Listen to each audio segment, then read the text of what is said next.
లూకాసు వార్త 11 అధ్యాయం 5 మరియు ఆయన వారితో ఇట్లనెను, మీలో ఎవరికైనా ఒక స్నేహితుడు ఉండగా అతడు అర్ధరాత్రి వేళ ఆ స్నేహితుని వద్దకు వెళ్ళి, స్నేహితుడా, నాకు 3 రొట్టెలు బదులిము, నా స్నేహితుడు ప్రయాణం చేస్తూ మార్గంలో నా యొద్దకు వచ్చి ఉన్నాడు, అతనికి పెట్టుటకు నా యొద్ద ఏమీయూ లేదని అతనితో చెప్పినెడల, అతడు లోపలనే ఉండి, నన్ను తొందర పెట్టవద్దు, తలుపు వేసి ఉన్నది, నా చిన్నపిల్లలు నాతో కూడా పండుకునున్నారు, నేను ఈలేనని చెప్పున.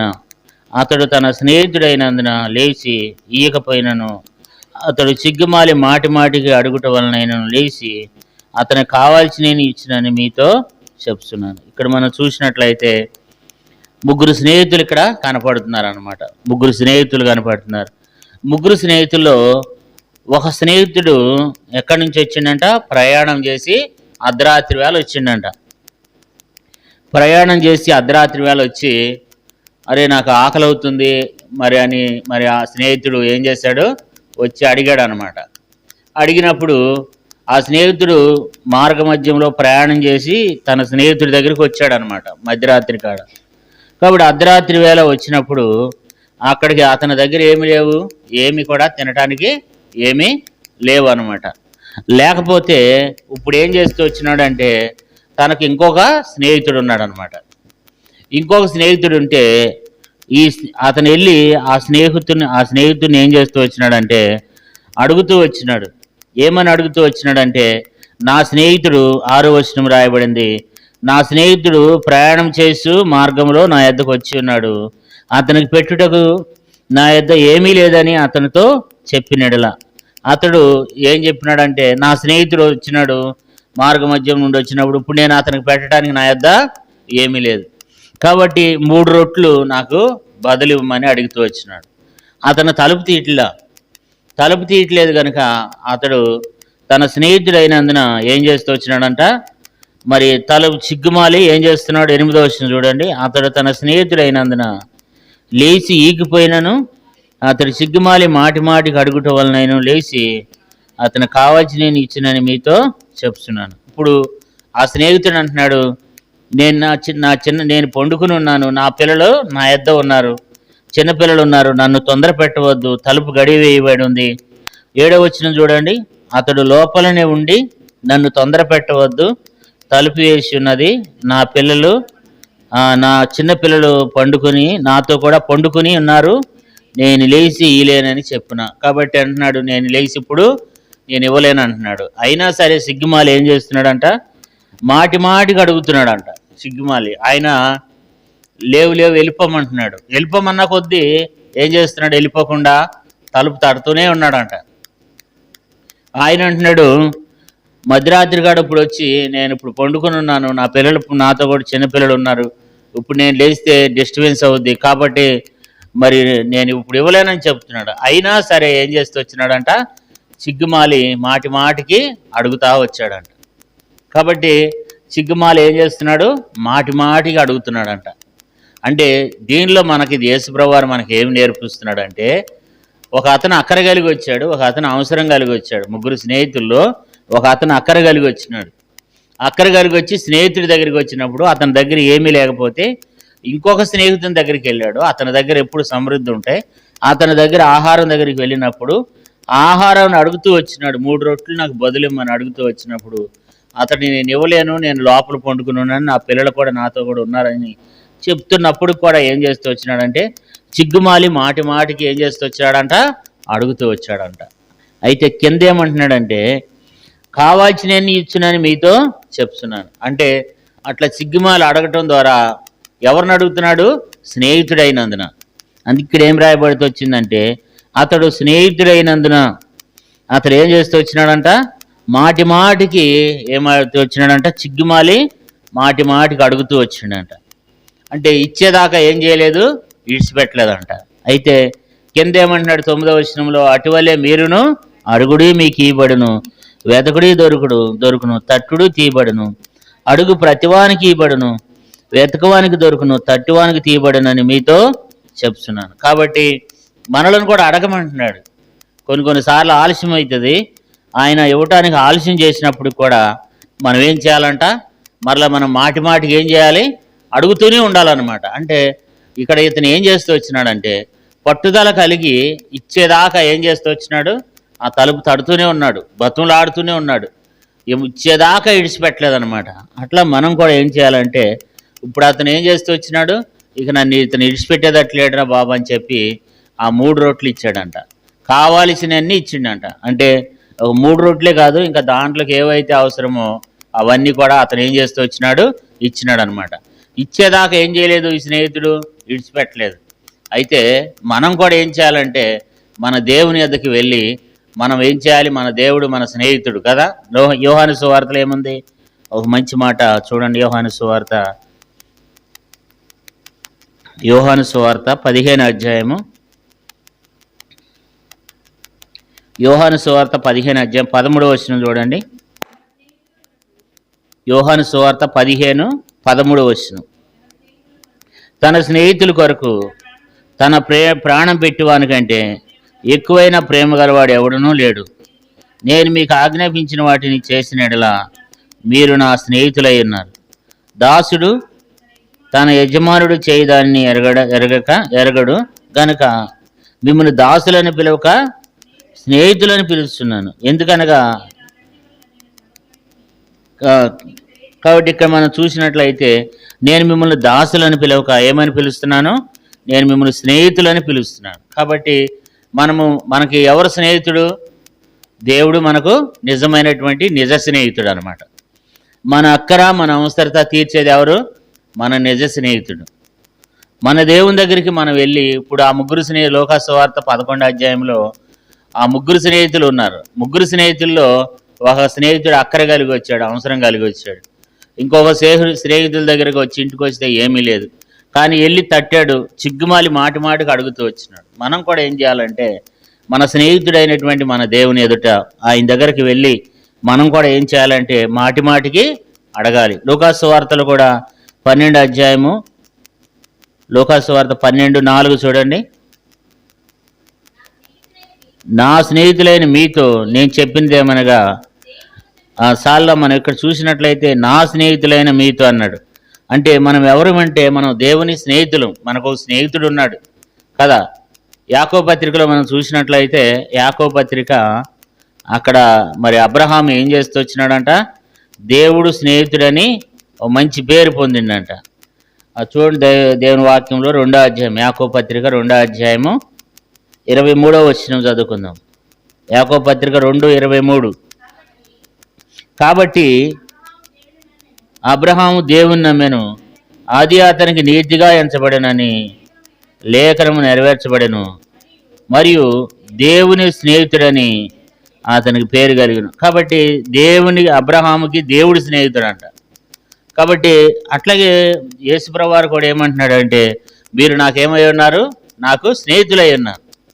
కాబట్టి నేను కొన్ని సందర్భాల్లో ఇవ్వలేకపోయినా మీరు వచ్చి ఏం చేయాలి, మాటి మాటికి నన్ను అడగాలి కదా. అందుకే 11వ అధ్యాయం చూడండి, లోకాసు వార్త 11:8. లోకాసు వార్త 11:8. అతడు తన స్నేహితుడైనందులో లేచి ఈకపోయినను అతడు సిగ్గుమాలి మాటి మాటికి అడుగుట వలన లేచి అతను కావాల్సినని ఇచ్చినని మీతో చెప్తున్నాను. కాబట్టి మరి సిగ్గుమాలి ఏం చేయాలంట, మనం కూడా దేవుడిని ఏం చేయాలంటే, దేవుడు ఏమంటున్నాడంటే మనల్ని అడగమంటున్నాడు. మీరేమాత్రం కూడా సందేహపడద్దు, ఇసుకకుండా ప్రార్థన చేయండి, అడగండి, అడిగితే నేను ఇస్తానంటున్నాడు. 9వ వచనంలో లోకాసు వార్త 11:9. అటువలని మీరును కూడా ఏం చేయండి, అడుగుడి మీకు ఇవ్వబడును, వెతుకుడి మీకు దొరుకును, తట్టుడి మీకు తీయబడును. అడుగు ప్రతివానికి ఇవ్వబడును, వెతకవానికి దొరుకును, తట్టివానికి తీయబడును అని మీతో చెప్తున్నాను. కాబట్టి అడుగు ప్రతివానికి ఇస్తాడంట. మనం అడగాలి. మనం ఏం చేస్తామంటే అడుగుతాం, కానీ మనం అట్లా పట్టుదల కలిగి మనం అడగట్లేదు అనమాట. అతను ఏం చేస్తూ వచ్చాడు, ఇచ్చేదాకా ఇడిచిపెట్టలేదు. పట్టుదల కలిగి ఏం చేస్తూ వచ్చాడు, ఆ ఇచ్చేదాకా ఇడిచిపెట్టలేదు అనమాట. ఎందుకంటే ఇక్కడ యేసుప్రభువు వారు ఏమంటాడంటే అడుగు ప్రతివానికి ఇవ్వబడుతుంది అంటున్నాడు. అయితే ఇచ్చేదాకా మనం ఏం చేయాలంటే మనం పట్టుదల కలిగి మనం ఇచ్చేదాకా దేవుని కొరకు మన అక్కర కొరకు మనం ఏం చేయాలంటే దేవుని మనము గోజాడాలి కదా. ఆయన ఏమంటున్నాడు, అడుగుడి మీకు ఇవ్వబడును కదా. మనం చదవంసలేదు కానీ యోహాను సువార్త 14 అధ్యాయం 14 వచనంలో నా నామమును మీరు నన్ను ఏమడిగినా చేస్తానంటాడు. కాబట్టి మనం అడగాలి. అయితే మనం అడుగుతున్నాం కానీ మనం పట్టుదలతో అడగట్లేదు, పట్టుదలతో మనం ప్రార్థన చేయట్లేదు. రోమపత్రిక 12 అధ్యాయం 12 వచనంలో ఏముందంటే మనం పట్టుదల కలిగి ప్రార్థన చేయాలంట. అంటే ప్రార్థనలో ఏముండాలి? ప్రార్థనలో పట్టుదల కలిగి ఉండండి అన్నాడు. అంటే మనము దేవుడు ఆలస్యం చేసినప్పుడు కూడా మనము పట్టు విడవకుండా ఏం చేయాలంటే మనము పట్టుదల కలిగి దేవుణ్ణి ఏం చేస్తుండాలి? మనం అడుగుతూనే ఉండాలన్నమాట. ఆసక్తి తగ్గిపోకూడదు కదా. అందుకని నిరీక్షణ గలవారై సంతోషించచ్చు, శ్రమయందు ఓర్పు గలవారై ప్రార్థన యందు పట్టుదల. ప్రార్థన యందు మనం ఏం కలిగి ఉండాలంటే పట్టుదల కలిగి ఉండాలి దేవుని బిడ్డలారా. అసలు ఆ పట్టు అనేది మనం అసలు ఎడవకూడదు అనమాట. ప్రార్థన యందు మనము పట్టుదల కలిగి దేవుడు ఇచ్చే వరకు కూడా మనం ఏం చేస్తూ ఉండాలంటే మనము దేవుణ్ణి అడుగుతూనే ఉండాలన్నమాట. దేవుని దగ్గర మనము గోజాడుతూనే ఉండాలి. దేవా నాకు ఇస్తానన్నావు, నాకు అనుగ్రహించు, నాకు దయచేయమని చెప్పి మనము అడగాలన్నమాట. అందుకని ప్రార్థన యందు పట్టుదల కలిగి ఉండాలంట, ప్రార్థన యందు నిలకడగా ఉండాలంట కదా. కొలసి 4 అధ్యాయము 2వ వచనం చూడండి. కొలసి 4:2 ప్రార్థన యందు ఏం కలిగి ఉండాలంట అక్కడ ఉంది. సార్లమ్మ ప్రార్థన యందు ఎట్లా ఉండాలంట? నిలకడగా ఉండాలంట. అంటే ప్రార్థన యందు పట్టుదల కలిగి ఉండాలి, ప్రార్థన యందు నిలకడగా ఉండాలన్నమాట కదా. అంతేకాదు, ఇప్పుడు ఆ విధవరాలు ఏం చేస్తూ వచ్చింది? లోకాసు వార్త 18 అధ్యాయంలో మన అందరికి తెలుసు కదా. ఆమె ఏం చేస్తూ వచ్చిందంట చూడండి. లోకాసు వార్త 18 అధ్యాయం 3వ వచనంలో, లోకా 18:3 ఆ పట్టణంలో ఒక విధవరాలు ఉండెను, అతని ఎద్దుకు తరచుగా వచ్చి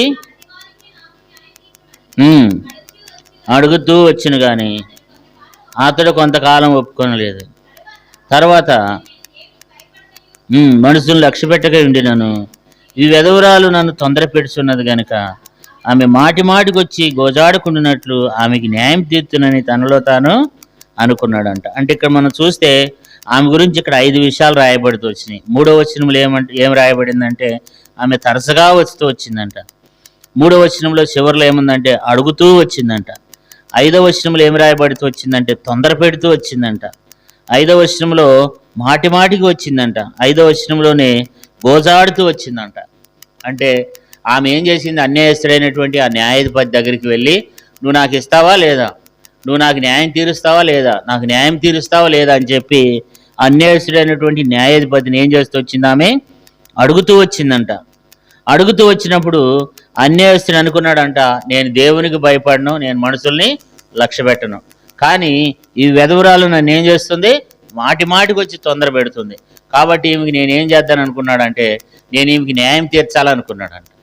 అయితే దేవుడు ఏమంటున్నాడు అక్కడ కింద మనం చూసినట్లయితే 6వ వచనంలో, మరియు ప్రభు ఇట్లనను అన్యాయస్తుడైన న్యాయాధిపతి చెప్పిన మాట వినుడి, దేవుడు తాను ఏర్పరచుకున్న వారు దివారాత్రులు తన గూర్చి మొరపెట్టుకుని ఉండగా వారికి న్యాయం తీర్చడా? ఆయన వారికి త్వరగా న్యాయం తీర్చును, వారి విషయమే కదా ఆయన దీర్ఘశాంతము చూపుతున్నాడు. కాబట్టి సాల్లమ్మ మరి అలాంటి ఆయన మరి దేవుడు అన్యాయస్తుడైనటువంటి వ్యక్తి మనసే మారింది, దేవుడు మనసు ఎందుకు మారదు? మనం అనుకుంటాం ఇక నా పరిస్థితి ఇంతేనేమో, లేకపోతే మరి నాకున్నటువంటి అనారోగ్యం పోదేమో, లేకపోతే నా కష్టాలు పోవేమో, నాకున్న బాధలు పోవేమో, నాకున్న ఇబ్బందులు పోవేమో అని అనుకుంటాం. కానీ దేవుడు ఏమంటున్నాడంటే తాను ఏర్పరచుకున్నటువంటి వారు దివారాత్రులు తన గురించి మొరపెడుతుండగా ఆయన న్యాయం తీర్చడా? ఆయన ఏం చేస్తాడంట? త్వరగా న్యాయం తీరుస్తాడంట. దేవుడు ఖచ్చితంగా మన ప్రార్థన దేవుడు ఆలకిస్తాడు, అంగీకరిస్తాడు. అయితే మనం ఏం చేయాలి? లోకాసు వార్త 11:8 ఏముంది అక్కడ? లోకాసు వార్త 11:8 అతడు తన స్నేహితుడైనందున లేచి ఈగిపోయినను అతడు చిగ్గుమాలి మాటికి అడుగుట వలనైనను లేచి అతను కావాల్సిన ఇచ్చునని మీతో చెప్తున్నాను. స్నేహితుడైనందున ఎవరి దగ్గరికి? పొరుగు వారి దగ్గరికి వెళ్ళలేదు, తన స్నేహితుడి దగ్గరికి వెళ్ళాడు. వెళ్ళి ఏం చేస్తూ వచ్చినాడు? అడుగుతూ వచ్చాడు. ఇచ్చేదాకా ఇడిచిపెట్టలేదంట. చిగ్గుమాలి మాటికి అడుగుతూనే ఉన్నాడంట. మనం కూడా ఏం చేయాలంటే దేవుడు ఇచ్చేదాకా మనము పట్టుదల కలిగి మనం దేవుని దగ్గర మనం ఏం చేయాలంటే గోజాడాలన్నమాట. సిగ్గుమాలి మాటికి దేవా నాకు సహాయం చేయ, నాకున్న అక్కర తీర్చు ప్రభా, నా పరిస్థితులు ఇలాగున్నాయి ప్రభా, నా ఇబ్బందులు ఇలాగున్నాయి ప్రభా, ఎన్నో రోజుల నుంచి నేను బాధపడుతున్నాను ప్రభా, నాకు ఈ అక్కరుంది, నాకు ఈ అవసరత ఉంది ప్రభా అని చెప్పి మనం ఏం చేయాలంటే, ప్రభా మాకు సహాయం చేస్తానని వాక్యాలు ఉన్నాయి, ఈ వాక్యంలో ఇలా మాట్లాడినావు కదా ప్రభా, మేము మీకు గోజాడుతున్నాం, మేము ప్రార్థన చేస్తున్నాం, మాకు సహాయం చేయండి అని చెప్పి మనం ఏం చేయాలంటే మాటి మాటికి దేవుణ్ణి మనము అడగాలన్నమాట. ఇచ్చేదాకా దేవుని మనం ఏం చేయొద్దంటే ఇడిచిపెట్టవద్దు. దేవా నువ్వు నాకు ఇస్తావా ఇవ్వా, దేవా నువ్వు నాకు ఇస్తావా ఇవ్వా అని చెప్పి మనం ఏం చేయాలంటే, నువ్వు అడగమన్నావు, నేను అడుగుతున్నా, నాకు సహాయం చేయమని చెప్పి మనం ఏం చేయాలంటే, మనం మాటికి మనం చిగ్గుమాలు ఏం చేస్తూ ఉండాలంట, అడుగుతూ ఉండాలంట కదా. కొంతమంది అడుక్కునే వాళ్ళు ఉంటారు, అమ్మ కొంచెం ధర్మం చేయండి అమ్మ అంటారు. వాళ్ళకి మనం ఇవ్వకపోతే ఫస్ట్ టైం అంటారంటే ధర్మం చేయండి అంటారు, ఇవ్వకపోతే ఇంకా బతుకులాడతారు, ఇంకా లేవన్నా సరే ఇడిచిపెట్టరు అనమాట. ఇంకా కొంతమంది అయితే కాళ్ళు పట్టేసుకుంటారు, అప్పుడు ఇక ఎంత కొంత ఇవ్వాలని అనిపిస్తుంది అనమాట. అట్లా మనం దేవుని దగ్గర మనం ఏం చేయాలంటే, మనము చిగ్గుమాలి మాటికి మన దేవుని మనం ఏం చేయాలి, మన దేవుని మనం వాడుకోవాలి. ఎందుకంటే ఆయన ఎవరు, మన స్నేహితుడు కదా. అందుకని యేసు ప్రభువారు ఏమన్నాడు, నేను మీకు స్నేహితుడిని అన్నాడు, మీరు నాకు స్నేహితులై ఉన్నారు అన్నాడు. కాబట్టి మీరు దాసులు కాదు, మీరు నాకు స్నేహితులు. ఒక స్నేహితుడు ఇంకో స్నేహితుడి దగ్గరికి వెళ్ళి, అలాంటి ఇప్పుడు ఒక ప్రాణ స్నేహితుడు ఉంటాడు, బాగా స్నేహంగా ఉంటారు వాళ్ళు. స్నేహితులు ఏం చేస్తారు, ఎంతసేపు అయినా ఫోన్లో మాట్లాడుకుంటారు, లేకపోతే వాళ్ళు కలిసినప్పుడు మనసిప్పి మాట్లాడుకుంటారు, వాళ్ళ కష్టాలను చెప్పుకుంటారు, వాళ్ళకి ఏ బాధ అవుతుందో ఆ బాధ ఆ వ్యక్తికి మరలా చెప్తూ ఉంటారు. అట్లాగే ఈ లోకంలో ఉన్నటువంటి మనుషుల కంటే కూడా మన దేవునికి ఏం చేయాలంటే, మన కష్టాన్ని మన బాధను మనం ఏం చేయాలంటే, దేవుని బిడ్డలారా, మనం మాటికి వారికి మనం ఏం చేయాలి, వారికి మనం జ్ఞాపకం చేయాలి. ప్రభా నాకు సహాయం చేయి, నువ్వు నాకు ఇస్తానని చెప్పిన గొప్ప దేవుడు అని చెప్పి దేవుని మనం ఏం చేస్తూ ఉండాలంటే, మనం అడుగుతూ ఉండాలి. మనం అడిగినప్పుడు దేవుడు అడుగు వాటికంటే, ఊహించే వాటన్నిటికంటే అత్యధికంగా ఇచ్చే దేవుడు అంట. అడుగుదానికంటే కూడా ఎక్కువగా దేవుడు మనకి ఇస్తాడు. మనం ఏదైతే అడుగుతున్నామో మనం అడిగేదానికంటే కూడా ఆయన శ్రేష్టమైనది ఇస్తాడు. మనం ఒకటి అడుగుతున్నాం అనుకో, ఆయన పనికిరాంది ఆయన ఇవ్వడు. 11 వచనం చూడండి, లూకా సువార్త 11:11. మీలో తండ్రి అయిన వాడు తన కుమారుడు చేపను అడిగితే చేపగా ప్రతిగా పామునిచ్చిన, గుడ్డిని అడిగితే తేలినిచ్చిన, కాబట్టి మీరు చెడ్డవారయ్యుండి మీ పిల్లలకి మంచి ఈవుల్ని ఎరుగుండగా పరలోకమందున్న మీ తండ్రి పరిశుద్ధాత్మను ఎంతో నిశ్చయముగా అనుగ్రహించుసాను. ఇక్కడ మనం చూస్తే మన పిల్లలు మనల్ని ఏదైతే అడుగుతున్నారో, మన పిల్లలు చేప కావాలనుకోండి, మనం చేపనే ఇస్తాం. గుడ్డు కావాలన్నారనుకో, గుడ్డునే ఇస్తాం. చేపను అడిగితే పాముని ఇస్తారా, లేకపోతే గుడ్డుని అడిగితే తేలిని ఇస్తామా? ఇవ్వం కదా. మనం చెడ్డవారు అయి ఉన్నప్పుడు కూడా మన పిల్లలకి ఏమి ఇవ్వాలనుకుంటాం, శ్రేష్టమైనవి మంచి ఇవ్వాలనుకుంటాం. కానీ దేవుడు కూడా ఏమంటున్నాడంటే, మీ పరలోకపు తండ్రి వారికి పరిశుద్ధాత్మను ఎంతో నిశ్చయముగా అనుగ్రహిస్తాడు. అంటే దేవుడు తన ఆత్మను అనుగ్రహిస్తాడు. తర్వాత ఆ యొక్క దేవుడు మనకు కావాల్సినటువంటివి అన్నీ కూడా దేవుడు దయచేసేవాడు ఉన్నాడు అనమాట. కాబట్టి అవి మనం దేవుని మనము అడిగి దేవుని మనం గోజాడాలి. ఇప్పుడు ఆ వ్యక్తి ప్రయాణం చేసి వచ్చి, అయ్యా నా స్నేహితుడు ఆకలి కొని వచ్చాడు, నువ్వు ఒక 3 రోట్లు ఇవ్వు అని అడిగినప్పుడు ఇచ్చేదాకా కూడా ఏం చేయలేదు, ఇడిచిపెట్టలే. అట్లా మనం కూడా ఏం చేయాలంటున్నాడంటే, యేసు ప్రభువారు మనకు నేర్పించిన మాటలు అనమాట ఇవన్నీ. మీరు కూడా ఈ రీతిగా ప్రార్థన చేయండి అని తన శిష్యులుగా ఆనాడు నేర్పిస్తూ వచ్చినాడు. దాన్ని లేఖనంలో రాయబడుతూ వచ్చినాయి. మనకు కూడా ఏం చేస్తూ వచ్చినాడు, ఈ మాటలను తెలియజేస్తూ వచ్చినాడు. మీరు కూడా ఈ రీతిగా అడగండి, విశ్వాసంతో అడగండి, నమ్మకంతో అడగండి, పట్టుదల కలిగి మీరు గోజాడండి, నేను మీకు ఇస్తానని చెప్తున్నాడు అనమాట కదా. ఎందుకో కొన్నిసార్లు కొంతమందికి వెంటనే ఇచ్చేస్తాడు, కొంతమందిని అడగంగానే ఇచ్చేస్తాడు, కొంతమందికి ఏం చేస్తాడు, లేట్ చేస్తాడు. అట్లా దేవుని యొక్క ఉద్దేశం ప్రతిదానికి కూడా తగిన సమయంలో దేవుడు ఏది ఇవ్వాలో అది ఇస్తాడంట. దేవుడు తగిన సమయం, దేవుడు బైబిల్లో రాయబడి ప్రతిదానికి సమయం కలదంట.